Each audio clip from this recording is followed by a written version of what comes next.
आज Doubtnut app download करें। Doubtnut पर अपने सभी गणित, रसायन विज्ञान, भौतिक विज्ञान और जीव विज्ञान के डाउट्स का करो सफाया। बस प्रश्न की फोटो खींचो, एक ही प्रश्न को क्रॉप करो और तुरंत वीडियो सोल्यूशन पाओ। अभी डाउनलोड करें।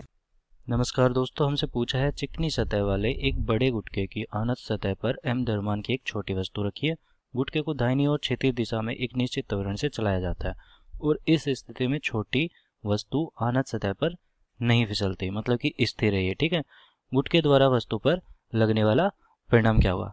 तो दोस्तों यहाँ पे जो हमारा क्वेश्चन कह रहा है वो क्या कह रहा है कि बड़ा हमारा कोई गुटका है और ये a त्वरण से हमें चलाया और यहाँ पर क्या है, m द्रव्यमान की एक छोटी वस्तु है जो कि इस पर फिसल नहीं रही है अनंत तल पे। तो होगा क्या कि इस पर कुल बलों का योग शून्य होगा। अब देखो मैं क्या करता हूँ यहाँ पे कि इसका एक फ्री बॉडी डायग्राम बना देता हूँ। तो यहाँ पे जितने भी फोर्स है, मतलब कि बल है, वो सब किस किस दिशा में होंगे। तो हमसे जो क्वेश्चन पूछा है वो देखो, लगने वाला बल का परिणाम क्या होगा गुटके द्वारा वस्तु पर। तो ये गुटका है और ये वस्तु है, तो वस्तु पर किस तरफ लग रहा होगा, ऊपर की तरफ n प्रतिक्रिया दे रहा होगा ये गुटका, तो उसका मान हमें ज्ञात करना है। तो मैं क्या करूँगा, ये गुटका इस तरफ बना लेता हूँ। तो ये हो गया हमारा n जो कि हमें ज्ञात करना है। अब और कौन कौन से बल लग रहे होंगे इस पे, एक बल लग रहा होगा नीचे की तरफ m g, और कौन से लग रहे होंगे, एक लग रहा होगा, देखो अगर ये ए त्वरण से आगे की तरफ जा रहा है गुटका तो इस पर एक काल्पनिक बल आएगा जो कि पीछे की तरफ होगा, क्योंकि ये फिसल नहीं रहा। तो इसका जो पीछे की तरफ बल होगा, काल्पनिक बल, उसका मान कितना होगा, एम ए। यहाँ पे एम इसका द्रव्यमान है, ठीक है, छोटे गुटके का या छोटी वस्तु का। तो दोस्तों यहाँ पर कुल बल जितने भी थे मैंने सारे निकाल लिए हैं। अब मैं क्या करूंगा, इनके घटक कर देता हूँ। तो यहाँ पे घटक किस तरह करूंगा, एक तो समांतर दिशा में घटक कर देता हूँ, एक लंबवत कर देता हूँ इस अनंत तल के।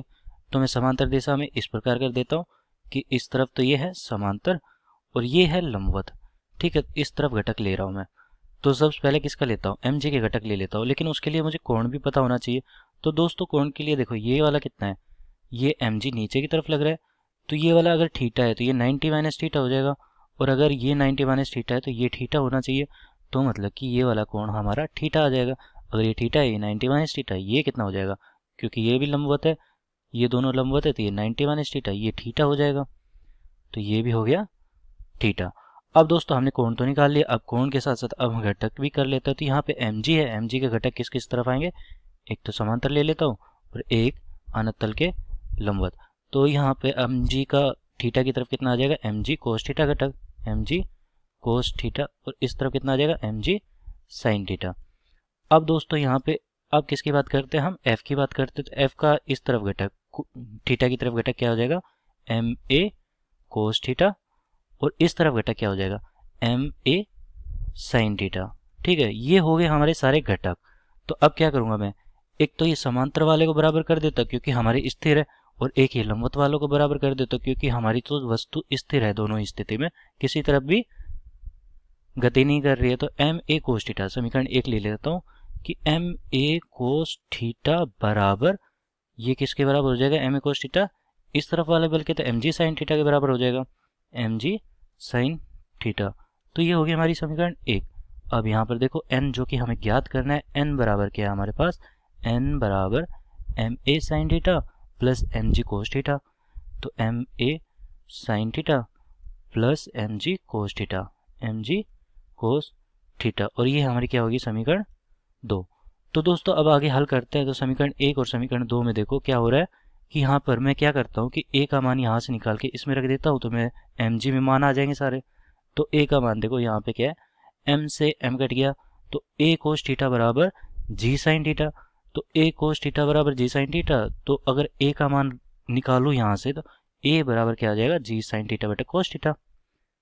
यहाँ पे कोस थीटा, तो a का मान निकल गया, ये समीकरण एक से निकला है। ठीक है, अब यहाँ पे m a का मान मैं रख देता हूँ g साइन थीटा बटे cos theta, g sine theta बटा कोस थीटा।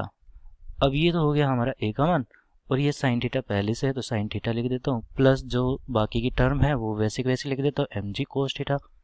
अब आगे हल करते हैं, n बराबर कितना हो जाएगा, n बराबर एम जी साइन थीटा, और यहाँ पे देखो sine theta sine square theta हो गया, तो M G sine square theta. और मैं क्या करता हूँ, कोस थीटा को लघुत्तम ले लेता हूँ, कोस थीटा, और यहाँ पे plus M G cos theta है और लघुत्तम लेने के बाद यहाँ पे कितना आ गया, कोस स्क्वायर थीटा हो गया, क्योंकि ये कोस थीटा यहाँ पे गुना हो जाएगा, तो M G cos square theta, m जी कोस स्क्वायर थीटा। तो यहाँ पे देखो एम जी sine square theta plus M G cos square theta, अगर एम जी कॉमन लेता हूँ तो यहाँ पर क्या बचता है मेरे पास, sine square theta plus cos square theta, और sine square theta plus cos square theta कितना होता है 1, और यहाँ पे कितना बचा कोस थीटा। तो हमारा जो मान आएगा एन का एम जी बटा कोस थीटा आएगा, जो कि हमसे पूछा गया था। क्या पूछा गया था हमसे पूछा गया था कि गुटके द्वारा वस्तु पर लगने वाला बल का परिणाम है, जो कि एन हमें ज्ञात करना था, वो हमने यहाँ पे ज्ञात कर दिया कि एन का मान कितना आ रहा है एम जी बटा कोस थीटा। और दोस्तों यही हमारा उत्तर होगा। धन्यवाद।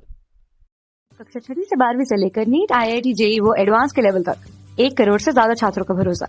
आज ही डाउनलोड करें डाउटनेट ऐप या व्हाट्सएप करें अपने सारे डाउट्स 8400 400 400 पर।